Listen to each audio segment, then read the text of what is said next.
All right, so in the classwork section, okay, hit lab report expectations. When you open on that, okay, it'll have one there for you with your name and say lab report expectations. Okay, if you click on that, it'll open up Google Docs and you can edit it within there. Okay. Okay. So in terms of the format, whenever you get whenever we do a lab, I will give you a template for you to fill in. All right, so it'll already be set up in the right order. Right, it'll have the problem and then the design, which includes identifying variables, then the hypothesis. The materials from almost all of the labs will be in there already. The procedure will already be in there because it's something you're going to follow. You'll have to do the observations, the analysis, conclusion, and then lab evaluation, right, which is essentially like sources of error, right? So all of those things you'll have to do, but the template is already there. You just have to fill in the guts of it, okay? The skeleton is there, but you've got to put in everything else, right? So the way that it sets up is this, okay? The first part of any lab is the problem, right? What it is you're investigating, okay? The expectation for you is that you will restate that in your own words in the form of a question. All right, so it's kind of like Jeopardy. Okay, it's got to be in the form of a question. All right, so we could have something as an example here. What is the effect of light on plant growth? Okay, maybe that's the experiment you're doing. What's the effect of light on plant growth? Well, it's pretty obvious, but okay, this is kind of a simple example. Okay, then you have the design part. The design part is where you identify your manipulated, responding, and controlled variables. Okay, in any experiment, how many manipulated variables are there? One. You can only ever have one manipulated variable. If you try to test more than one thing at a time, you'll never know which thing caused the change you observe. Okay, so it would be like if I want to test the effect of light on plant growth, but in my experiment, I'm not only changing how much light plants get, but some plants get more water than others. How do I know whether it was the light or the water that caused them to grow? Okay, the answer is I don't, because I changed more than one thing.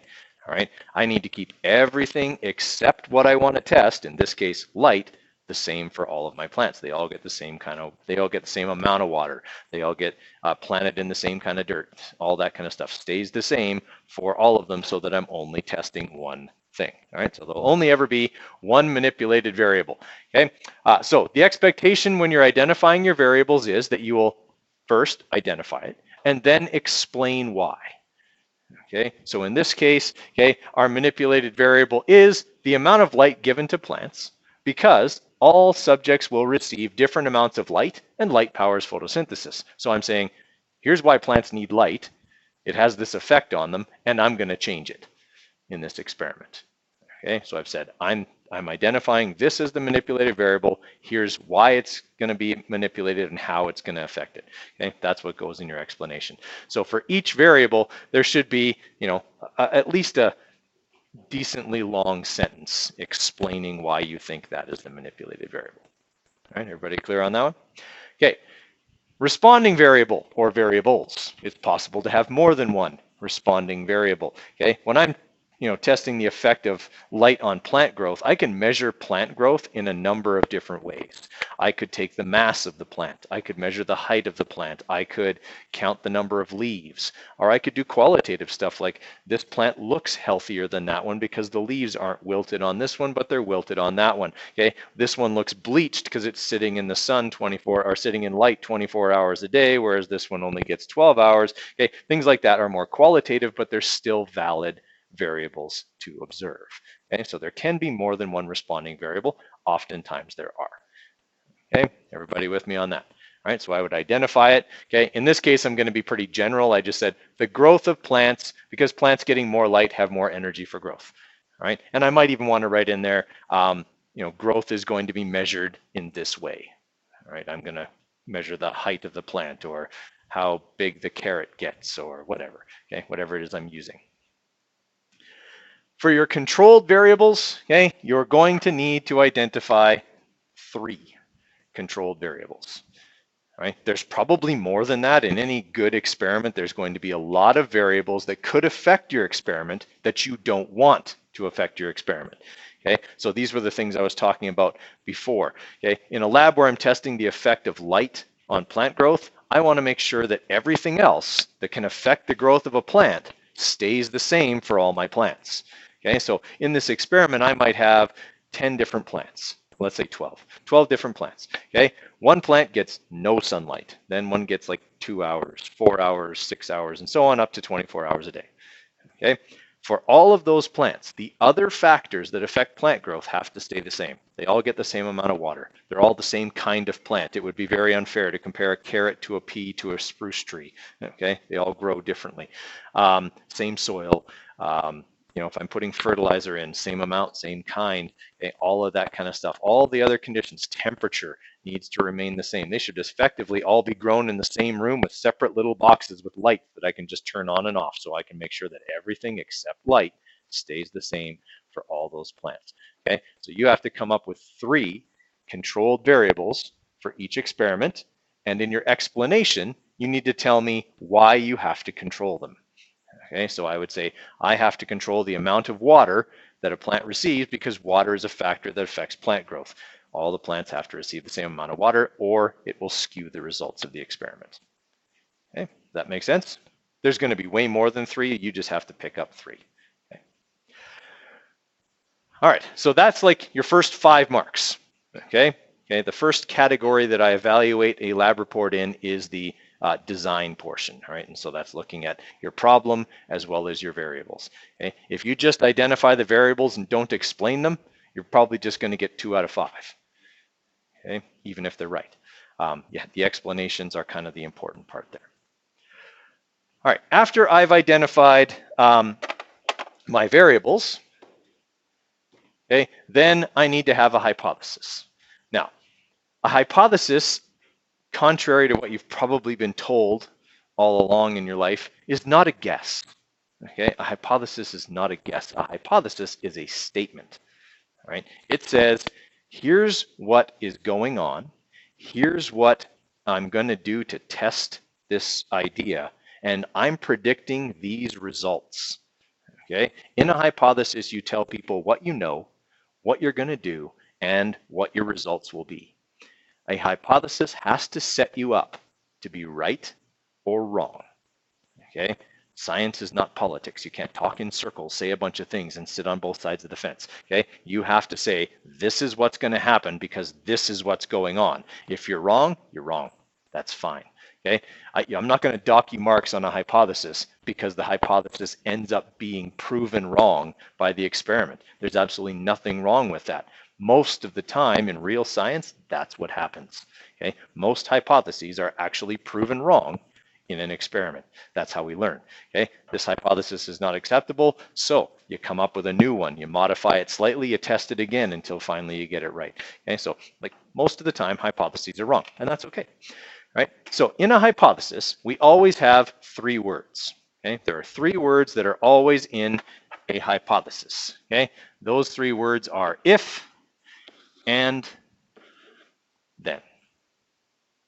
Okay, so a hypothesis works like this. Okay, the if part, okay, is talking about the relationship between your variables, you're manipulated and responding, or it's talking about what's causing something to happen.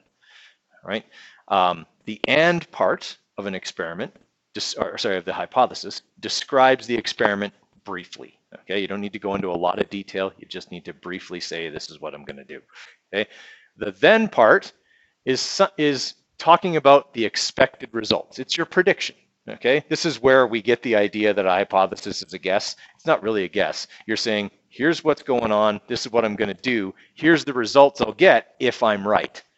Okay, everyone follow me on that? So you're not really guessing. You're saying, these are the results I'll get if I'm right. Okay, it's the if you're right part that you're trying to prove at the experiment. All right, so the example that we would have here would sound something like this. If plants require light for growth, all right, because we said we want to test the effect of light on plant growth. So our hypothesis needs to say, we think light is a necessary ingredient for plant growth. Right? That's the if part. If that's not true, there'll be no difference in all 12 of my plants. They'll all grow exactly the same amount regardless of how much light they get, which obviously we know isn't true. Okay, so if plants require light for growth and 5 identical plants are given different amounts of light, so just a brief description. I didn't mention anything about keeping the soil the same or anything like that, just talked about briefly. Okay, then plants that receive the most light will show the most growth.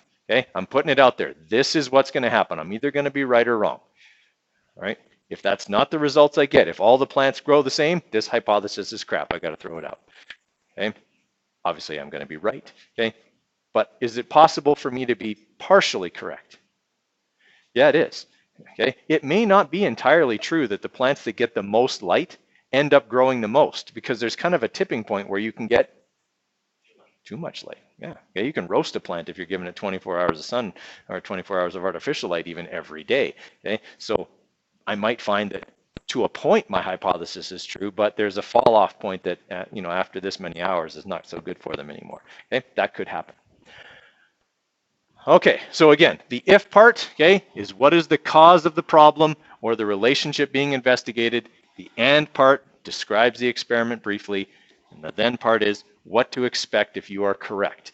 One of the things we have to watch for is we generally try to avoid the use of I, us, or we in a hypothesis. Okay? A hypothesis is supposed to be repeatable by other people. Okay? In good science, if you have done an experiment several times and gotten the same results, then you submit it to your peers for them to replicate. Okay? Because there might be something you're doing that you don't even realize that's causing you to get these results that somebody else might not do if they do the experiment. All right, so they have to be able to do that experiment. If you have in your hypothesis I, us, or we, you got to be there. That's going to taint the experiment. Okay, so we try and eliminate the use of actual references to people. Okay, in our hypothesis. Okay, questions on that? So that's another 5 marks. Okay, so the first 2 things I evaluate: the design, so identifying the variables, and then 5 marks for your hypothesis. Okay, it's got to be an if, and then statement that talks in this way. All right, after that is your procedure. There's like 2 labs that we'll do this semester where you actually have to design the procedure. Okay, and the first one is one of them, but that's why we're going to have several days in class to work on it. Okay, designing the procedure. I'll kind of lay it out for you. You guys kind of write it out. Okay, most of the time the procedure will already be in the lab report, and all you have to do is follow it. Okay, it's pretty cookbook. Okay, do this, then do this, measure this much, add it in. Okay, that kind of stuff. All right, so the procedure is a detailed step-by-step set of explicit instructions for preparing and performing the experiment. So when you write out your procedure for the lab we do next week, it needs to be explicit. And I don't mean it contains lots of 4-letter words. I mean that it is so clear and so obvious, okay, that a 6-year-old could follow it. Okay, you have to imagine you're writing this procedure for the dumbest person you know, okay, and that they would still be able to not screw it up because your instructions are that detailed. All right, because if you just assume people know stuff when you write a procedure, they'll screw it up. Okay, you just say, okay, and then go and add some water. Is that very specific? First off, they don't know how much water. They don't know if you're talking about tap water, distilled water, spring water. They don't know. You didn't specify. Okay, those are all important details that make your procedure explicit versus general. Okay, you need your procedure to be explicit, make everything very clear. Okay, including things like, at this point in the experiment, you need to record these observations. You need to tell them what to look for, okay, in part of your procedure. So if we're doing an experiment on plant growth, you would say, each day or each week probably, okay, measure the height of the plant, count the number of leaves, take a picture of each plant. Okay, these are the observations you need to make. All right, you have to tell people that in your experiment. If you just say, run this test, people will run the test. And then they'll go, okay, what next? And they'll have not made any observations about what happened during the test. All right, everyone kind of follow me? The big difference, guys, between a lab report in junior high, a lab report in senior high, is level of detail. Okay, it's all about level of detail in high school. Okay, you have to notice all the small stuff. Okay, next thing. So after the procedure will be your observations. Depending on the kind of experiment you did, these observations can be very different. Okay, we're going to have some experiments that will run where it will be, you've recorded that you've recorded temperature changes, you've recorded whether something dissolved in water or not, or what the pH was. There'll be numbers and very quantitative types of observations. We'll have a lab that we do in the biology unit where we're going to basically take pictures of a plant every day over the course of 4 days to observe the changes in the appearance of the plant. Okay, and that's more qualitative. So it depends on the lab, but your observations always come right after the procedure because it's the procedure that gets you your observations, right? So those might be in a chart, they might be in a graph, they might be pictures, they might be hand-drawn diagrams, whatever they happen to be, okay? That's where they go, is right after that, okay? So charts, graphs, or any other data, including anecdotal notes acquired during the experiment. You might just write down stuff like, all the subjects in today's allergy medication test fell asleep after given the medication. Okay, that's an anecdotal observation. You wrote down that your allergy medication makes people sleepy. Okay, that's just anecdotal. That's what you wrote down. Everyone follow me on that? Okay. So your observations in general will be worth 3 marks. Okay, so you get 3 marks for your observations. If you forget your observations, then you're going to get no marks for observations. Okay, but make sure you've got them down and they're detailed. Okay, after your observations will come your analysis. Now for you guys, most of the time that's going to consist of some questions that you're going to have to answer that I've made up. Okay, so the questions will be on there and you'll have to look at your observations and answer the questions based on your observations. Okay, what they'll be asking you to do is to interpret what your observations say. All right, so if we're running this experiment with the plants and I find that plants that get less than 10 hours worth of sun don't show very much growth, plants that get between 10 and 20 hours of sun show the most growth, and plants that get over 20 hours die. Okay, those are my observations. In my analysis, I would say, there seems to be a lower limit to the amount of light required for a plant. That lower limit seems to be 10 hours. There seems to be a healthy region between 10 and 20 hours where plants are able to handle the amount of energy they receive, process it, turn it into sugars, and thus grow through photosynthesis. And there seems to be an upper limit where plants don't get a rest or they don't get relief from the light. Okay, that's over 20 hours. This seems to be fatal to plants because they simply can't, maybe they run out of water, plants appear dehydrated, something like that. I would write in my observations, I'm analyzing what they say. Okay, all plants that received over 20 hours of sunlight look cooked.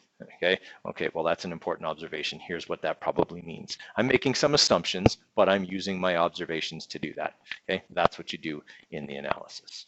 Okay, now I will guide you because there'll be questions for you to answer, but they'll basically ask you to do stuff like that. Okay, your analysis will be worth 5 marks. Okay, so you get 5 marks for your analysis. Then you will have your conclusion. For your conclusion, what you're going to do is copy and paste your hypothesis. Okay, so you're going to go back up to the top of the lab report, copy your hypothesis, paste it down in the conclusion, and then you're going to explain to me whether your analysis and observations support that hypothesis. Okay, so in the case of the one we did, okay, I would say, as it was found that plants receiving small amounts of light and very large amounts of light showed little growth, it can be concluded that plants require certain amounts of light and darkness to be healthy. Therefore, the hypothesis is rejected. My hypothesis said the more light they get, the better they'll grow. And that wasn't true. Okay, there was an upper limit where more light was not healthy. My hypothesis was not right. I stated that in my conclusion. Okay, I talked about my observations and I said what I thought they meant.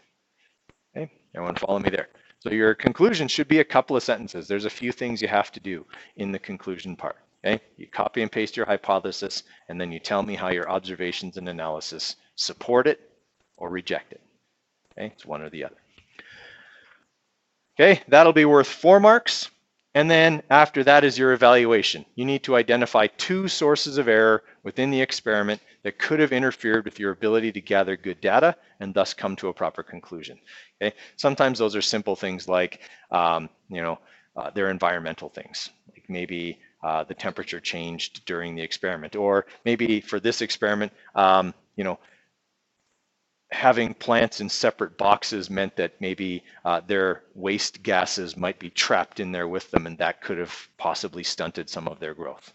Okay, so that could be a source of error. In the future, okay, I would correct that by saying there might be, an air exchange unit that would keep fresh air pumping through all of the plants' boxes or something like that. Okay, it's a source of error that could have affected my lab. So what I do is I say, here's a source of error, here's how it affected my lab, here's how I would fix it. Okay, those are the things, and you have to do that for 2 sources of error. it's usually pretty easy to find two sources of error. You're not going to hurt my feelings. I build them into the lab on purpose. Okay, so for some labs you might say, Mr. Codere only gave me this much sample. It's pretty hard to work with that. That's a source of error. That's fine.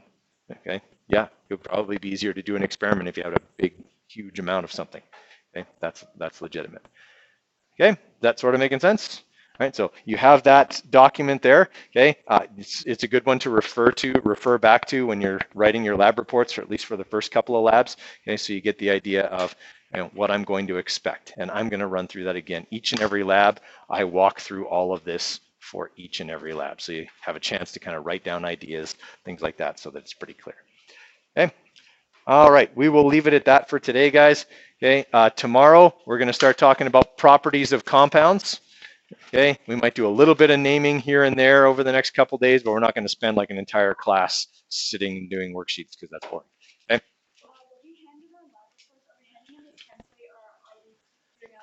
You will submit the file I give you. So yeah, that template, because it'll have your name on it. It'll say your name and like properties of compounds lab. You just submit that in Google Classroom to me.